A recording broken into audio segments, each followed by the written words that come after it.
Halo para pendengar, dimanapun kalian berada. Balik lagi di channel Gary Christopher. Oke, dalam video kali ini gue akan kembali membahas tentang light novel Kage no Jitsurakusa ni Narita Kote. Dalam part kali ini cerita akan lebih berfokus kepada karakter Kage no Minoru dan Akane Nishino. Gimana keseruannya? Mari kita mulai langsung aja pembahasannya. Pada part sebelumnya, kita sudah mengetahui bahwa Sid dan Beta itu telah memasuki sebuah portal yang terbuat dari Black Rose setelah mereka mengalahkan Mordored dalam kastil kerajaan Oriana. Pada part kali ini, cerita sangat berubah drastis teman-teman, di mana kita diperlihatkan ada sebuah prolog dari karakter baru di bumi, di mana nantinya karakter baru kita ini akan berhubungan langsung dengan jalan cerita di LN Kage no Jitsurakusa ini. Panel cerita pun berpindah ke sebuah prolog dari karakter Nishino Akane. Akane sendiri merupakan siswa tahun kedua di SMA Sakurazaka. Akane juga memiliki seorang teman kelas yang paling ia benci. Walaupun temannya itu memiliki muka yang biasa, hawa keberadaan yang tidak jelas, dan selalu mengantuk setiap paginya, layaknya seorang siswa SMA pada umumnya. Tapi ada suatu alasan yang sedikit penting kenapa Akane membenci temannya ini. Namanya adalah Kage no Minoru. Dia adalah siswa yang duduk di sebelah Akane. Dan seperti namanya yaitu Kage no, ia seperti bayangan dalam kelas.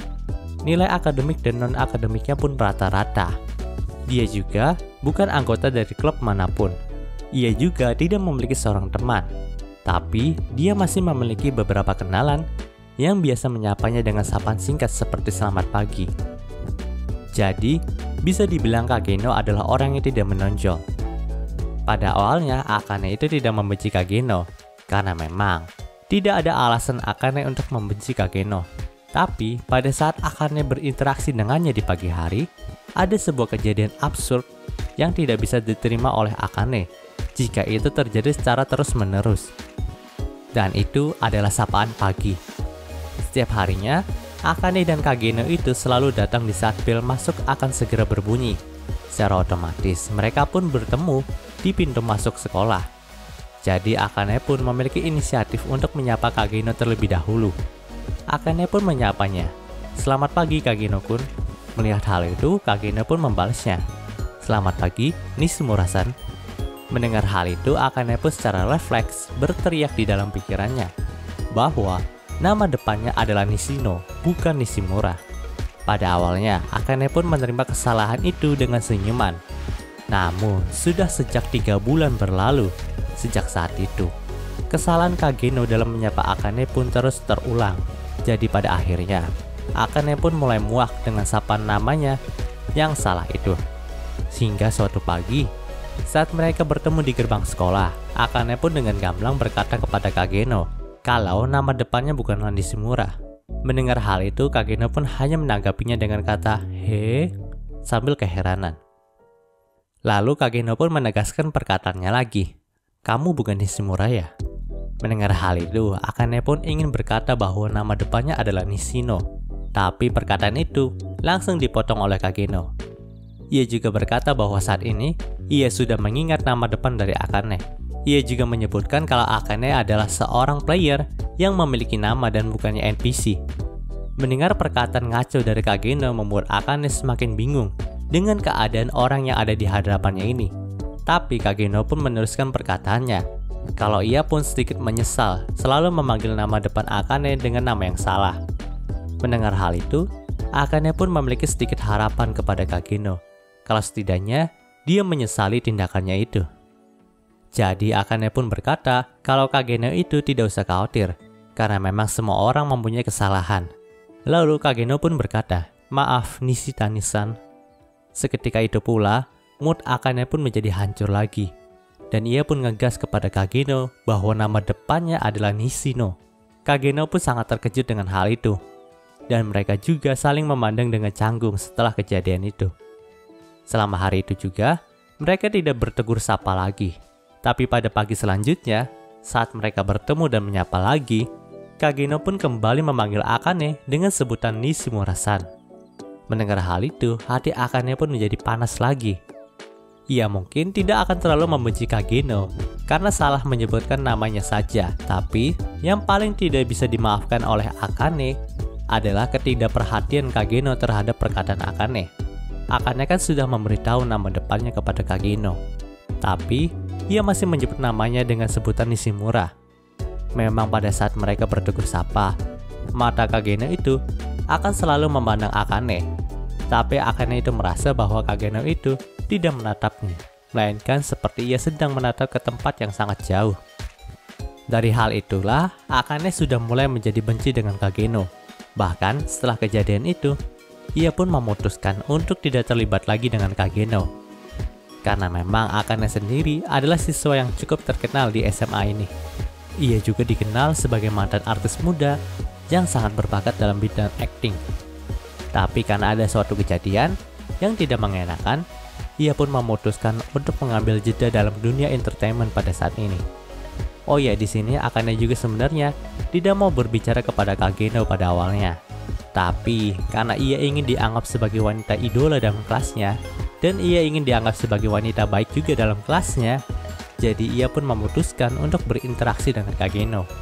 Walau saat ini ia sudah membenci Kageno dan menyerah kepada Kageno. Berkat beban pekerjaan Akane sebagai artis, Akane pun memutuskan untuk tidak memasuki klub manapun. Jadi ia pun bisa langsung pulang ke rumah. Tapi Akane juga mendapatkan konsekuensi atas pekerjaannya itu, di mana ia harus menghadiri beberapa kelas tambahan pada hari ini karena terlalu sering absen kelas. Lalu setelah selesai kelas tambahan, Akane akan biasanya langsung menelpon supir pribadinya untuk menjemputnya. Tapi kali ini baterai handphonenya itu telah habis, sehingga ia tidak bisa melakukan hal itu. Kemudian Akane pun memutuskan untuk pulang ke rumah dengan jalan kaki. Bisa dibilang, perjalanan Akane itu cukup singkat, di mana rumah Akane berjarak 30 menit dari sekolahnya. Ia pun sangat menikmati perjalanan menuju rumahnya itu. Tapi tiba-tiba saja ada sebuah mobil van misterius yang mendekati Akane. Melihat hal itu, Akane pun merasa terkejut dan berniat untuk lari. Tapi dari dalam mobil van itu, muncullah seorang pria kekar yang langsung mencekik Akane sebelum ia berlari. Di sini, kesadaran Akane pun mulai menghilang. Tapi sebelum ia pingsan, ia pun melihat sosok pria familiar dengan rambut hitam yang mencoba berlari untuk menyelamatkannya. Panel cerita pun berpindah ke sebuah gudang yang cukup tua. Di sini, Akane pun tersadar dari pingsannya dan langsung mencoba untuk berteriak. Tapi, dia tidak bisa melakukan hal itu karena memang mulut, kaki, dan tangannya itu sudah tersegel dengan ikatan tali yang erat. Di sini, ia pun melihat sosok pria kekar yang mencekiknya tadi. Dan ada juga pria yang menjadi komplotannya.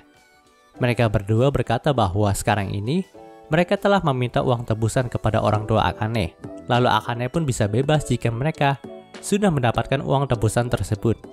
Karena memang sepertinya kedua penjahat ini sudah tahu kalau Akane adalah seorang artis terkenal.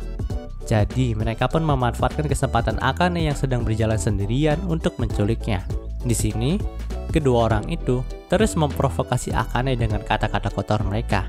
Dan Akane pun hanya bisa pasrah kepada nasibnya. Namun tak beberapa lama, muncullah sosok hitam dengan penutup kepala yang masuk melalui jendela gudang itu. Di sini, ia pun langsung memperkenalkan dirinya sebagai Bandit Slayer. Melihat penampilan dari Bandit Slayer, membuat kedua penculik Akane tadi sempat tertawa, tapi mereka pun langsung dihajar habis-habisan oleh sang Bandit Slayer, sehingga mereka tidak bisa tertawa lagi. Di mana sang penjahat yang satu itu terkena bogem mentah dari Bandit Slayer, dan pria kekar yang mencekik Akane pun sempat melawan dengan pisau lipat milik dirinya. Tapi sang pria itu pun tetap bisa dihabisi oleh Bandit Slayer. Di sini, Bandit Slayer pun memukuli pria kekar tadi dengan menggunakan sepotong tang baja. Seperti tidak memiliki perasaan, sang Bandit Slayer pun memukuli secara bertubi-tubi. Sampai-sampai wajah dari pria itu tidak bisa dikenali bentuknya lagi. Di sini, sang pria kekar itu juga sempat memohon ampun kepada Bandit Slayer. Tapi sang Bandit Slayer itu tidak menghiraukan permohonan ampun dari pria itu dan terus memukulinya hingga mati. Namun sebelum ajalnya, pria itu pun mengingat kalau belakangan ini ada seorang yang dijuluki sebagai berserker pemburu bandit oleh beberapa penjahat di kota ini. Jadi sang Bandit Slayer inilah orang yang mereka maksud. Setelah itu, sang Body Slayer pun mengambil pisau lipat dari pria tadi dan mendekat ke arah Akane yang masih terikat. Lihat hal itu tentu saja Akane menjadi panik karena ia pikir akan menjadi target pembunuhan selanjutnya. Tapi Akane pun segera terkejut karena sang Body Slayer itu malah melepas ikatan tali Akane. Lalu ia pun berkata kalau Akane itu harus berhati-hati jika berjalan sendirian. Setelah mengatakan hal itu, sang Body Slayer pun langsung meninggalkan tempat itu. Di sini Akane pun hanya bisa melihat kepergian dari penyelamatnya itu sambil menggumamkan namanya. Keesokan harinya, Akane pun tetap memaksa untuk masuk sekolah. Padahal orang tuanya itu sudah melarangnya mengingat ia baru saja mengalami insiden penculikan. Seperti biasa, Akane pun akan bertemu dengan Kageno di gerbang sekolah sesaat sebelum bel berbunyi. Di sini, Akane pun langsung berkata selamat pagi Kageno-kun. Mendengar hal itu, Kageno pun menjawab, selamat pagi Nishino-san. Akane pun menjadi terdiam sejenak, karena baru pertama kali Kageno bisa menyebut nama depannya dengan benar. Dan Akane juga merasa suara Kageno itu sangat mirip dengan Body Slayer yang menyelamatkannya tadi malam. Kalau dipikir-pikir juga, seorang yang berambut hitam yang ia lihat tepat sebelum ia pingsan dan dibawa oleh mobil van itu, bukankah Kageno? Tapi Akane pun berpikir lagi bahwa itu pasti cuma kebetulan saja. Ia menggelengkan kepalanya dan membersihkan pikirannya. Lalu, ia pun berlari ke arah Kageno untuk berbicara lebih banyak lagi dengan temannya itu. Dan cerita di part ini pun berakhir. Oke, mungkin segitu pembahasan light novel volume 4 dari LN Kageno Jitsurokusa-nya kali ini. Jika kalian suka video ini, jangan lupa untuk like, komen, dan juga subscribe ya, dan juga share agar gue lebih semangat lagi dalam membuat video dalam channel ini. Terima kasih telah mendengarkan sampai detik ini. Gue Gary Christopher, signing off.